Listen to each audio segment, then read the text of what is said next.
बिस्मिल्लाहिर्रहमानिर्रहीम सुर मारवी दास्तान पियो इन दास्तान में मारवी क्लेम थी करे जेको उमर सां त वरी ही जेको असांजो वास्तो आहे मुंहिंजो मारूअ सां जेको अॼुकल्ह जो कोन्हे ही जॾहिं मीसागार मैदान सॼो तॾहिं खां असांजो वास्तो आहे अहिड़े क़िस्म जो ज़िक्र आहे हिन में अलस्त बिरबकुम जॾहिं कनि पियो त मारवी थी चइजे कालू भला कल बसी तॾहिं टिस चयोमि तंहिं वेर कयुमि वचन वेड़ी चनसी अलस्त बिरबकुम छा न आहियां तव्हांजो रब जॾहिं कनि पियो जॾहिं इहा ॻाल्हि मूं ॿुधी हुई त इहो अरवान जे मैदान में जॾहिं अलाह साईं अरवाह खलकिया त उन्हनि खां पंहिंजे रबूबियत जो वरितो ऐं वाइदो कालू भला कल बसी तॾहिं टिस चयुमि त मूं बि पंहिंजे दिलि सां चयो त हा बराबरि तूं असांजो रब आहीं तंहिं वेर कयुमि वचन वेड़ी चनसी तॾहिं मूं उन टे में वेही पंहिंजे वेड़ी चंद सां वाइदो कयो त पाण गॾु गुज़ारींदासीं कयाईंसीं कुन फयकून फिदा करे तेरी मां तमामु करे पोइ पछेरियाईं भून मारू कीअं मूं भेनर भाङे आयो कयाईंसीं कुन फयकून फिदा करे जॾहिं अलाह साईं कुन फयकून साईं जहान कलकियो त उहा ॻाल्हि पई करे तेरी मां तमामु करे पोइ पछेरियाईं भून पोइ इहा जेका आदम खे सजदो कराईं तइज़ीम वारो इहो सॼो अमल पूरा करे पोइ पछेरियाईं भून पोइ ज़मीन जेका असां पैदा कई मारू कीअं मूं भेनर भाङे आयो हीउ खेत जेको मारू मूंखे उन वक़्त खां ई मुंहिंजे हिसे में आयो हो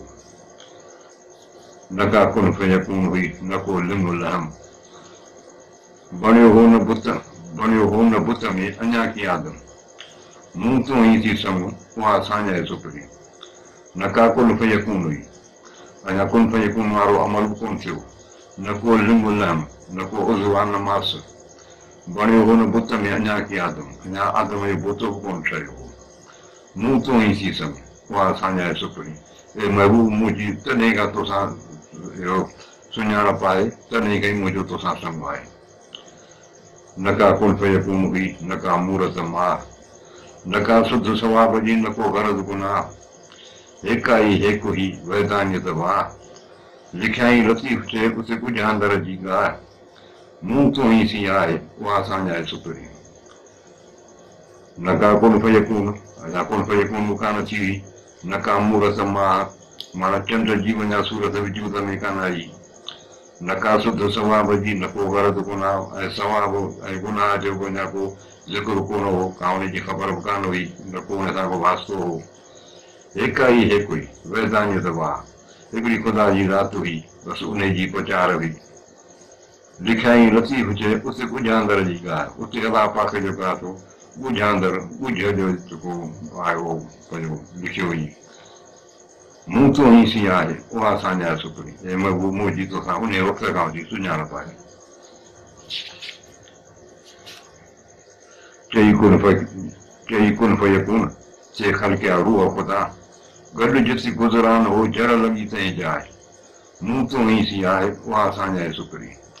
चई कुन फयकून से खलकिया रूह ख़ुदा कुन फयकून चई काइनात जो सिस्टम ठाहे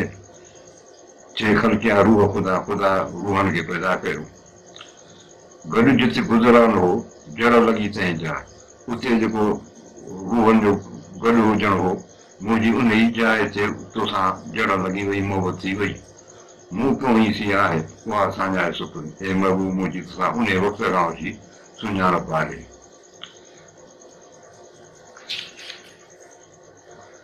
साए मुसिकीअ जीअं अज़ान जे आवाज़ खे मूं चन अंदरि तीअं उकंड अबाणनि जी त मारवी थी चए साईं मुसिकीअ जीअं अज़ान जे आवाज़ खे जीअं रोज़ेदार जेको आहे थो रोज़े खोलण वारी जेका मगरब वारी अज़ान जे आवाज़ जे लाइ सिकंदो पियो आहे मूं चन अंदरि तीअं उकंड अबाण जी त मुंहिंजे अंदरि में पंहिंजे अबाणनि जी सिक अहिड़े ई नमूने जी आहे उहा